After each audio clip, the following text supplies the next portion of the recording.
America में shutdown लागू हो गया है। इससे सरकारी कामकाज ठप हो गया है।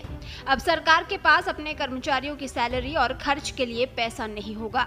दरअसल अमेरिका में सीनेट में सरकार के खर्चों को लेकर सहमति नहीं बन पाई, लिहाजा इससे जुड़ा बिल पास नहीं हो पाया। दरअसल राष्ट्रपति डोनाल्ड ट्रंप सीनेट से फंडिंग बिल को पास नहीं करा पाए। ये 2019 के बाद पहला सरकारी शटडाउन है। मंगलवार देर रात बिल पर वोटिंग हुई। बिल के समर्थन में 55 और विरोध में 45 वोट पड़े। इसे पास कराने के लिए 60 वोटों की जरूरत थी। ट्रंप की रिपब्लिकन पार्टी को विपक्षी डेमोक्रेट्स सांसदों का समर्थन जरूरी था, लेकिन डेमोक्रेट्स ने बिल के खिलाफ वोट किया। 100 सदस्यों वाली सीनेट में 53 रिपब्लिकन, 47 डेमोक्रेट्स और 2 निर्दलीय सांसद हैं। दोनों ने बिल के समर्थन में वोटिंग की। अमेरिका में सरकार को हर साल अपना बजट पास करना पड़ता है। अगर संसद बजट पर सहमत नहीं होती तो फंडिंग बिल पास नहीं होता और सरकार को मिलने वाला पैसा रुक जाता है। इस वजह से कुछ सरकारी विभागों और सेवाओं को पैसे नहीं मिलते।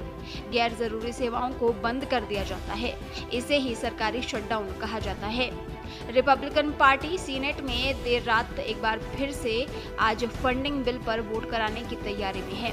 रिपब्लिकन नेताओं ने कहा कि जब तक डेमोक्रेट्स बिल को समर्थन नहीं देंगे तब तक इस बिल को रोजाना पेश किया जाएगा। ट्रंप ने इस शटडाउन के लिए डेमोक्रेट्स को जिम्मेदार ठहराया है। वे पहले ही सरकारी कर्मचारियों को नौकरी से निकालने की धमकी दे चुके हैं। 7.5 लाख कर्मचारियों को जबरन छुट्टी पर भेजने का खतरा बढ़ गया है।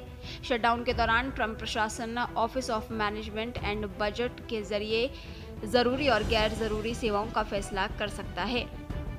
इससे वे डेमोक्रेट समर्थित प्रोग्राम्स जैसे शिक्षा, पर्यावरण, स्वास्थ्य सब्सिडी को गैर जरूरी कर सकते हैं, जबकि डिफेंस और इमिग्रेशन को जरूरी का दर्जा दे सकते हैं।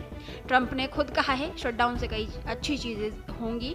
शटडाउन के चलते बड़ी संख्या में लोगों को नौकरी से निकाला जा सकता है।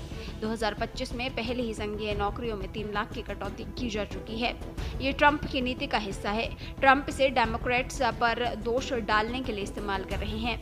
व्हाइट हाउस ने फेडरल एजेंसी को निर्देश दिया कि वे डेमोक्रेट्स को जिम्मेदार ठहराएं जो नैतिकता कानूनों का उल्लंघन हो सकता है।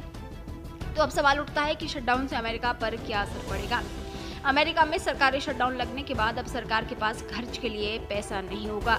इससे सरकारी कर्मचारियों को मिलने वाली सैलरी से लेकर तमाम दूसरे खर्च रुक जाएंगे।